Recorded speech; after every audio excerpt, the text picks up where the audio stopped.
On passe au 530, Madame la Ministre.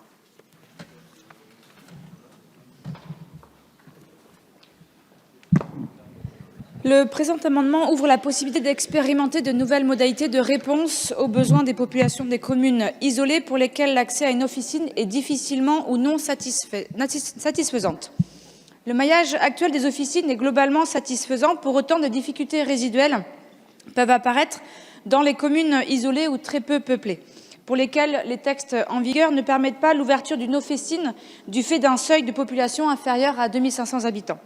Dans ces communes, dès lors que la seule officine présente cesse son activité pour différents motifs et qu'il n'y a pas de repreneur, la population n'a plus accès à un accès direct à une offre pharmaceutique. Cette mesure s'inspire des propositions formulées en octobre 2016 par l'IGAS et l'IGF dans leur rapport sur la régulation du réseau des pharmacies, telles que des antennes de pharmacie ou un dispositif de pharmabus. Il ne s'agit pas de créer de nouvelles officines, mais bien d'organiser de manière souple et de faciliter un accès à une offre pharmaceutique. La présence d'un pharmacien pour la dispensation des produits pharmaceutiques sera bien évidemment nécessaire. Cette expérimentation bénéficiera, comme l'ensemble des projets menés dans le cadre de l'article 51, d'une démarche d'évaluation qui permettra d'en mesurer les effets et d'envisager, le cas échéant, sa généralisation. Il s'agit de pouvoir apporter une réponse sur nos territoires ruraux en termes d'accès aux produits pharmaceutiques et aux médecins pharmaceutiques. Merci, Monsieur le rapporteur. Favorable. Je le mets aux voix. Qui est pour sur cet amendement? Oui, parce que comme vous étiez après, c'est pour ça que je me posais la question. Monsieur... Moi aussi, le Président m'y autorise. Madame la Ministre, simplement, dans l'exposé des motifs, il est écrit à la fin: les travaux donc, sont en cours pour cette expérimentation qui permettra au directeur général de l'Agence régionale de santé d'actionner des leviers pour faciliter l'ouverture d'officines dans les territoires qui n'en disposent pas. Si les officines, actuellement, une par jour qui ferment, ne tiennent pas le coup, pour parler simplement, dans ces territoires ruraux ou suburbains, n'imaginez pas que demain, vous allez en réouvrir. Tout ça, c'est du rêve organisé. Ça ne se produira pas. J'entends votre souci de faciliter le fait que l'on puisse dispenser des produits médicaux, mais là, malheureusement, on n'assiste pas à cela. On assiste au contraire. Donc, je vous demande simplement de réfléchir à cet exposé des motifs qui me surprend un petit peu. Merci, Monsieur Dor.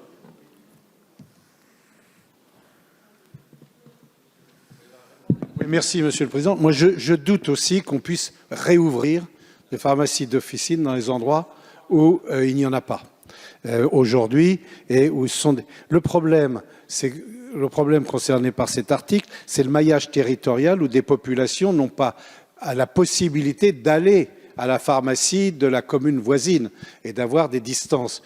Donc moi, je signale qu'il existe quand même un système important, c'est la Poste. Aujourd'hui, la Poste a des services de distribution de médicaments en les prenant dans les pharmacies et en les rendant au domicile des gens à distance. Et donc, c'est un sujet qui existe et qu'il faut développer, au contraire. Alors, je vais donner la parole tout de suite, avec votre autorisation, Madame la Ministre, au Président Vigier qui me l'a redemandé, puis à vous-même pour conclure. Jean-Pierre Dor m'a volé mon argument. C'est un très bon argument. Je connais des endroits où ça marche. Je vous invite à faire cela. Mais n'imaginez pas une seule seconde que vous réouvrez des officines. Franchement, ceux qui vous ont dit ça, manifestement, il y a longtemps qu'ils n'ont pas dû voir un compte d'exploitation. Merci, Madame la Ministre. Que je sois bien claire, il ne s'agit pas de réouvrir des officines. Il s'agit de pouvoir répondre à un besoin. Non, dans l'exposé, c'est de dire, à un moment donné, vous avez parfois des pharmacies qui ferment parce qu'elles sont uniquement sur un territoire et que si je prends une région de montagne, vous avez une pharmacie ouverte dans un village sur lequel les habitants ne viennent pas tous les jours parce qu'ils n'ont pas les moyens. Cette pharmacie va peut-être péricliter et va fermer parce qu'elle ne sera pas assez, je dirais, commercialement utile et n'aura pas un équilibre économique. Ça, c'est la première chose. On peut éviter que ces pharmacies ferment parce qu'elles vont pouvoir faire sur une journée, peut-être dans un local prêté par une mairie, où vous allez mettre le professionnel de santé au cœur du village avec une journée sur de l'accès aux soins, autre que sur la Poste, c'est-à-dire que vous remettez au cœur le professionnel.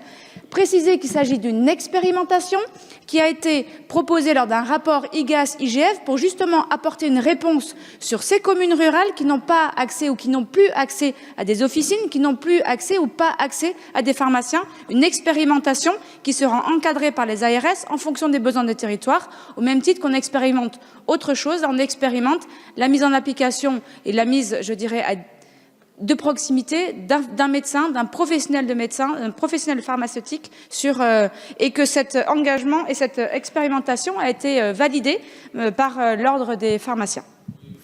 Alors, non, Monsieur le Président Vigier, après vous allez m'engueuler. Alors, je mets aux voix l'amendement de Madame la Ministre, avis favorable de Monsieur le rapporteur, le 530, qui est pour, qui est contre, il est adopté. Monsieur